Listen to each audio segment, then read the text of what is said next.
Sini, laptopnya. Saya kasih laptop saya. Dia bikinin akun YouTube, klik klik klik klik 5 menit. Mau namanya apa? Apa ya? Bible Learning, Bible Learning, Bible Learning with Father Joseph. Jadi loh.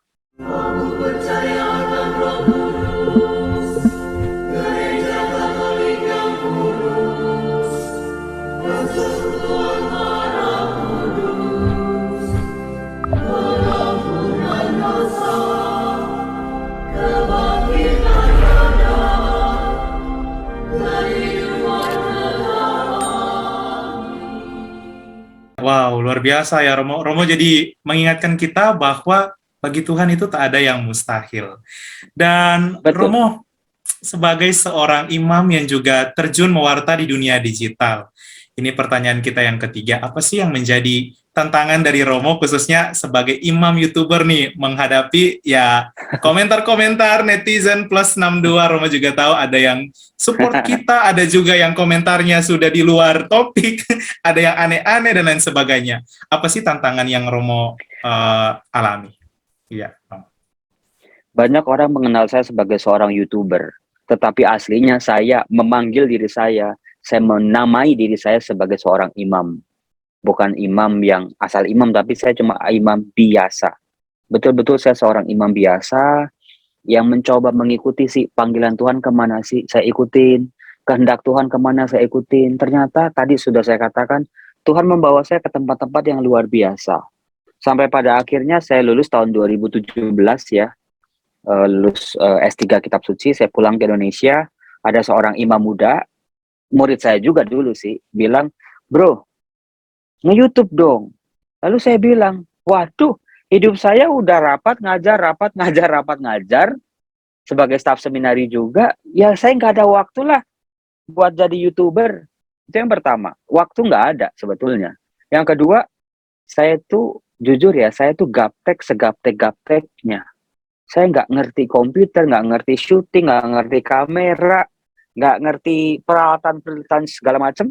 Tapi ini imam muda ini hebat. Sini, laptopnya. Saya kasih laptop saya. Dia bikinin akun YouTube, klik klik klik klik 5 menit. Mau namanya apa? Apa ya? Bible Learning, Bible Learning, Bible Learning with Father Joseph. Jadi loh. Itu tahun 2019 sebelum pandemi.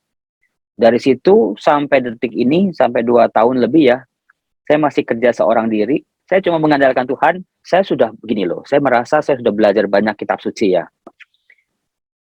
Tuhan sudah kasih saya tuh kemampuan-kemampuan ilmu, berbagai macam kesempatan.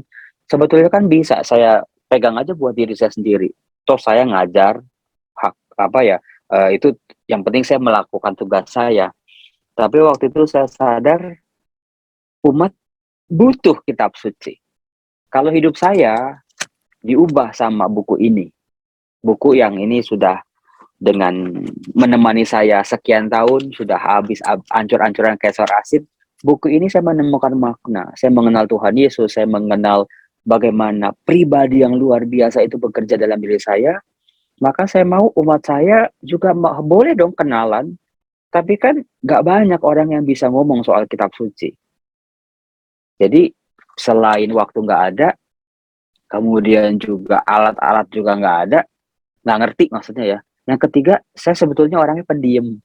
Saya tuh lebih banyak diem. Saya nggak pinter ngomong di depan umum. Tapi ya, satu persatu Tuhan kasih. Bayangin coba, itu yang luar biasa. Yang penting apa kita mau dulu, ya nggak? Yang penting kita mau dulu. Dedikasi buat Tuhan udah total deh.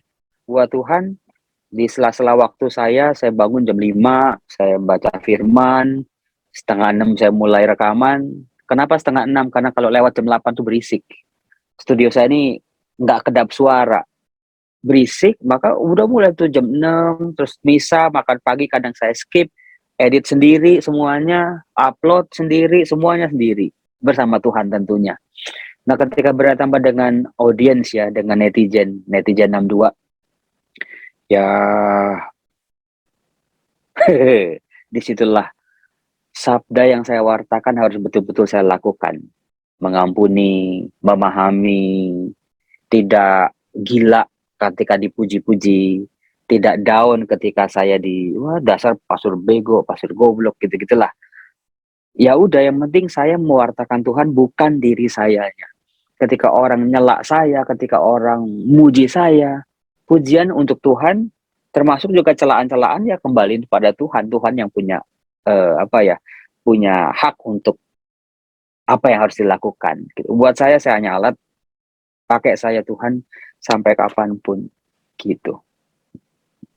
Wow, luar biasa Romo. Dan ya, sahabat Katolik Keren, juga kita seperti yang kita ketahui, sebaik apapun kita pasti tidak ada orang yang tidak suka dengan kita. Karena Tuhan Yesus saja kan Tuhan Yesus saja ketika mewarta ada yang tidak suka, ada yang suka. Jadi kita seperti yang dibilang Romo Joseph tadi, kita harus tetap fokus pada pewartaan kita untuk Tuhan.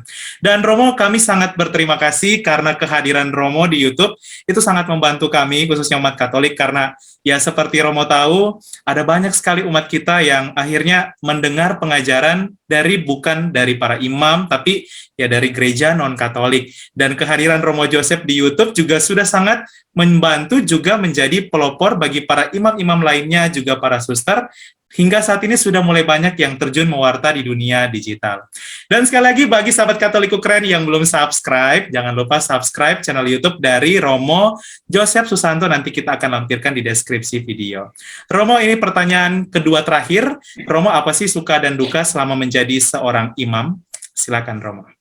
Kalau saya dulu, jujur ya, selain si pastor hebat yang tadi saya ceritain, sebetulnya saya kualat juga sih jadi pastor. Jadi waktu itu ada satu pastor tua di paroki saya, khotbahnya yang ngantuk.